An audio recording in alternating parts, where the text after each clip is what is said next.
Bismillahirrahmanirrahim. Welcome back to lecture number 10 for marketing management. And आज कोशिश करेंगे कि समझने कि ब्रांड पोजीशनिंग को कैसे डेवलप किया जा सकता है। एंड डेवलप करने से पहले हमारी एक अंडरस्टैंडिंग डेवलप होनी चाहिए कि ब्रांड पोजीशनिंग है क्या एंड ये क्या बेनिफिट्स प्रोवाइड करती है कंज्यूमर को और कैसे ये हेल्प करती है प्रोड्यूसर को। So let's start today's lecture. Marketing strategy में आपने if you can recall the previous lectures तो हमने बात की थी कि सेगमेंटेशन हम करते हैं।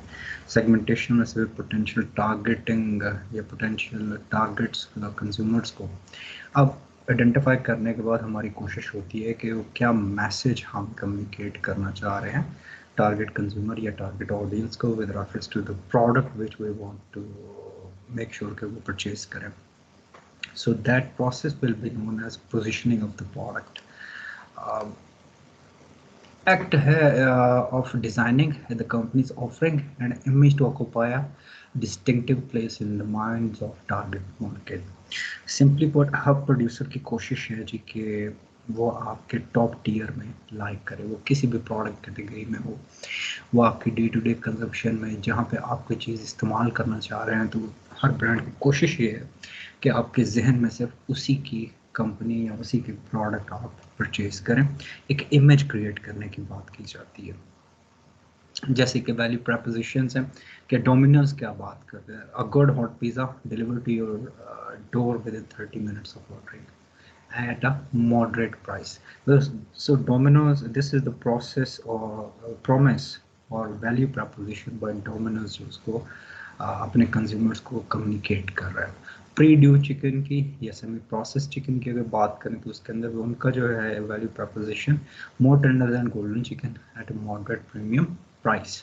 सो ये वैल्यू प्रपोजिशन है कि ब्रांड जो है वो अपने टारगेट कस्टमर्स को क्या प्रॉमिस कम्युनिकेट करना चाहता है, ना सिर्फ कम्युनिकेट करना चाहता है कि एट द सेम टाइम वो कंज्यूमर्स के माइंड में वो जो हम एज ए कंज्यूमर लिस्ट बनाते हैं कि what is the top brand, what is the mediocre brand and what is the average brand और वर्स्ट ब्रांड। तो ये जो डिफरेंट हम हायरार्की कर रहे होते हैं, इसके अंदर हर प्रोड्यूसर की कोशिश ये है कि वो जी टॉप ब्रांड में आपकी लिस्ट के अंदर इंक्लूड हो। डिफ्रेंशिएशन स्ट्रेटजीज अगर बात करेंगे तो हम प्रोडक्ट की बेस पर डिफ्रेंशिएट कर सकते हैं अपनी सर्विसेज को या वैल्यू प्रपोजिशन को या पोजीशनिंग को। एंड फिर पर्सनल जो स्टाफ है उसकी बेस पे कर सकते हैं या चैनल जिसके थ्रू हम अपनी प्रोडक्ट की अवेलेबिलिटी को इंश्योर करते हैं।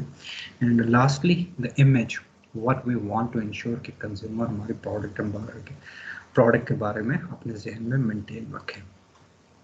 तो जब आप प्रोडक्ट डिफ्रेंशिएशन के थ्रू वैल्यू प्रपोजिशन की बात करेंगे तो उसके अंदर है कि आपकी प्रोडक्ट्स कितनी फॉर्म्स में अवेलेबल है, that can be one differentiation strategy. Features की बेस पे कर सकते हैं कि एक वर्जन में कितने फीचर्स है, दूसरे वर्जन में क्या डिफरेंस है, तीसरे में क्या डिफरेंस हम प्रोवाइड कर रहे हैं। And ultimately performance itself can be utilised as a differentiation with reference to positioning in the minds of consumers। और कन्फॉर्मेंस है कि आपके जहन में एज ए कंज्यूमर जो अपनी बेंचमार्क बना हुआ हम उसको मीट करें, या गवर्नमेंट की जो गाइडलाइंस है या प्रेशर ग्रुप्स की तरफ से जो रिक्वायरमेंट्स आती हैं, we as a producer and manufacturer हम उनको रिस्पेक्ट करने की कोशिश करें और मीट करने की कोशिश करें। Durability of the product, yes that's also true कि ड्यूरेबिलिटी या रीयूजेबिलिटी या रिलायबिलिटी इन सब को हम इस्तेमाल कर सकते हैं एज ए पोजिशनिंग डिफ्रेंशिएशन।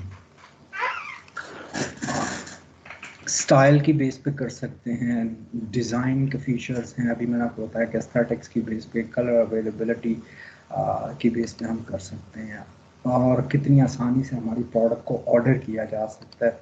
ये प्रोसेस अगर स्मूथ है, हैसल फ्री है, तो ये भी हम एक अपने आप को डिफरेंशिएशन पोजीशन में लेके आ सकते हैं।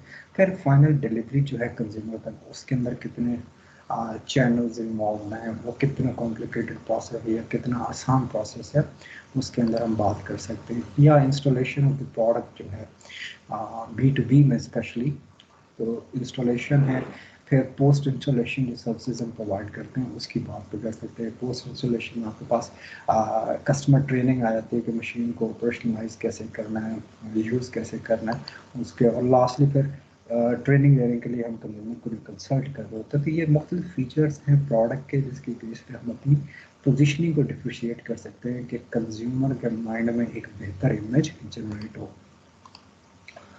पर्सनल जैसे भी आपको बताया कि फर्स्ट कॉन्टेक्ट इंडिविजुअल्स हैं जो आपके मार्केटिंग डिपार्टमेंट है या सेल्स डिपार्टमेंट है, दीज आर द इंडिविजुअल्स जो first face of your organisation है with reference to target consumers. तो इनके अपीयरेंस, इनका कम्युनिकेशन, इनका इंटरेक्शन, इनका behaviour will decide the fate of your organisation के लोग आपके ब्रांड के बारे में क्या परसीव करते हैं।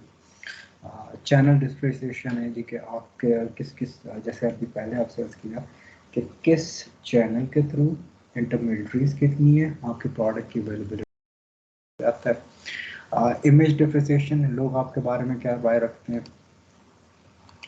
अब आ जाइए कि प्रोडक्ट, बिल्कुल हकीकत है कि आजकल की जो प्रोडक्ट है जिस डायनामिक एनवायरनमेंट में हम रह रहे हैं उसकी बड़ी छोटी सी लाइफ है। आपने देखा होगा हर 6 महीने बाद, 4 महीने बाद एक नया वर्जन, नया अपडेटेड कंपोनेंट मार्केट में लॉन्च हो जाता है, तो बड़ी लिमिटेड लाइफ है।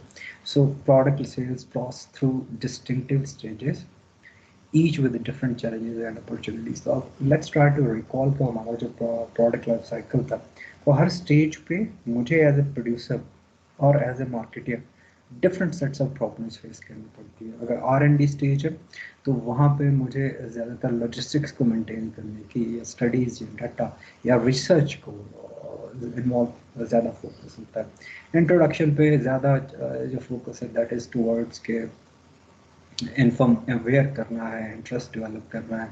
Once your product is steadily growing तो फिर उस ग्रोथ को मेंटेन करने के लिए आपको मुख्तलिफ प्रमोशन स्ट्रैटेजीज लेके आनी पड़ती हैं।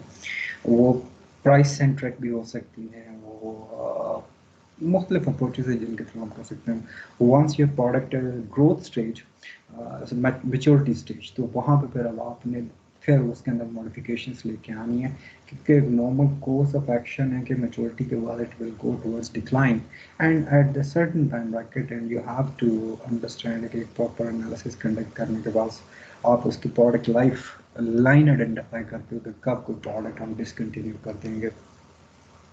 Profit rise and fall at different stages of the products, and product require different strategies in each life stage. ये जैसे अभी आपसे बात की थी कि इंट्रोडक्शन से पहले हमारे पास रिसर्च का है, R&D है, जहाँ पर प्रोडक्ट के प्रोटोटाइप्स बन रहे हैं। इंट्रोडक्शन में हम नॉर्मली स्मॉल टारगेटेड सैम्पलिंग्स के थ्रू अपने प्रोडक्ट के बारे में वाइब कोशिश कर रहे होते हैं कि हमें मिल जाए। ग्रोथ स्टेज पे आप देख रहे हो कि फिर आपको प्रॉफिट थोड़े से इंक्रीज होना शुरू होते हैं, एंड से मेच्योरिटी पे आपके मैक्सिमम प्रॉफिट्स आपको अचीव हो जाते हैं। Then product ultimately moves towards decline stage. तो अब बात कर लेते हैं स्टाइल, फैशन एंड फैड क्या है जी। स्टाइल है जो रिपीट होता है, फैशन अगेन, और फैड जो है ये मोमेंटरली बहुत छोटे अरसे के लिए आता है एंड उसके बाद बिल्कुल फ्लक्चुएट हो जाता है। So let's try to understand कि marketing strategies with reference to growth stage पे आप क्या करेंगे। आप अपने प्रोडक्ट की क्वालिटी को इम्प्रूव करें, या नए प्रोडक्ट फीचर्स लेके आएँ, या उसकी जो स्टाइलिंग एंड अपीयरेंस है आप उसको रिकस्टमाइज करें। एक और जो सोच आप स्टेप ले सकते हैं कि आप नए मॉडल्स इंट्रोड्यूस कराएं और फ्लैंकर प्रोडक्ट्स। अब फ्लैंकर प्रोडक्ट्स का भी मैंने आपको पिछले लेक्चर में डिस्कस किया था कि फ्लैंकर प्रोडक्ट्स प्रोड्यूसर इस इंटेंशन से लॉन्च करता है कि वो मेन प्रोडक्ट के कंज्यूमर्स को टारगेट ना करे, बट एक नई जो मार्केट उसने आइडेंटिफाई की है, एक गैप जो एग्जिस्ट कर रहा है जिसको वो कंपटीशन फिल कर सकता है, उसको एड्रेस करने के लिए एक नया प्रोडक्ट आप लॉन्च कर सकते हैं, या नए मार्केट सेगमेंट्स में आप जा सकते हैं, डिस्ट्रीब्यूशन कवरेज को आप इन्हांस कर सकते हैं, या shift from product awareness advertising to product performance advertising. तो early in the stages of product life cycle आपका ऑब्जेक्टिव यही था कि प्रोडक्ट के बारे में अवेयरनेस क्रिएट की जाए, लोगों को बताया जाए। But once you are at growth stage तो आपकी परफॉर्मेंस ओरिएंटेड एडवर्टाइजमेंट की तरफ आप मूव करते हैं। फिर प्राइसेस आप कम कर सकते हैं कि नई जो लेयर है स्किमिंग के थ्रू आप जो उन लोगों को टारगेट करें वो price sensitive excuse me maturity stage पे हम मार्केट मॉडिफिकेशन में आप ये कर सकते हैं कि अपने जो आपके एग्जिस्टिंग यूजर्स हैं उनके साथ उन लोगों को आप कन्वर्ट करें जो नॉन यूजर्स हैं, नए सेगमेंट्स में एंटर हो सकते हैं, या कंपटीशन के कस्टमर्स को आप इंकरेज कर सकते हो कि आप हमारे प्रोडक्ट्स ट्राई करो, या उनको तोड़ना एक किस्म का जो लेना स्पाम में कहते हैं, आप कंपटीशन के कस्टमर्स को तोड़ के अपनी तरफ लेके आते हो। Convince current users to increase users, जो आपके एग्जिस्टिंग यूजर्स हैं उनको इनकरेज करें कि वो आपकी प्रोडक्ट्स की या सर्विसेज की कंजम्पशन को बढ़ाएं। डिक्लाइन स्टेज पे आपके जी इन्वेस्टमेंट जो है वो डिक्लाइन होना शुरू हो जाती है, तो जो आपका प्रॉफिट्स हैं वो डिक्लाइन होना शुरू होते हैं, तो यहाँ पे फिर इस स्टेज पे आपको इन्वेस्टमेंट्स इंक्रीज करने की ज़रूरत है। Maintain the firms investment level until the uncertainties about the product are resolved, or decrease the firm's investment level selectively by dropping unprofitable customer groups while simultaneously strengthening the firm's achievement investment in lucrative markets, harvesting or milking the firm's investment to recover cash quickly, and lastly आप जो कर सकते हो that is divesting the business quickly by disposing of its assets as advantageously as possible. आप अपनी market product modification जो आप offer कर रहे हो उसके अंदर जो मॉडिफिकेशंस करोगे तो आप क्वालिटी इंप्रूव कर सकते हो, फीचर्स इंप्रूव करके प्रोडक्ट मॉडिफिकेशन कर सकते हो, या स्टाइल्स को इंप्रूव करके ले सकते हो। अब आ जाए कि आपने अगर सेल्स वॉल्यूम को इंक्रीज करना है तो वो आप कैसे अचीव कर सकते हैं कि जो आपके नॉन यूजर्स हैं उनको कन्वर्ट कीजिएगा एंड नए मार्केट सेगमेंट्स को एंटरटेन करें, वहाँ पे एंटर हों, attract competitors customers एक और हो सकता है, have consumers use a product on more occasions। ये जो specific point है I will explain more in our interactive session। Have consumers use more of the product on each occasion, and have consumers use the product in new ways। तो ये basically एक उसका पूरे का पूरा ग्राफ कह लें या ओवरव्यू कह लें कि हर स्टेज पे आपने किन किन कंसिडरेशंस को कंसिडर करना है। अब I will conclude this lecture here और इंशाल्लाह आप लोगों से मुलाकात होगी इंटरेक्टिव सेशन में। टिल देन अल्लाह हाफिज़।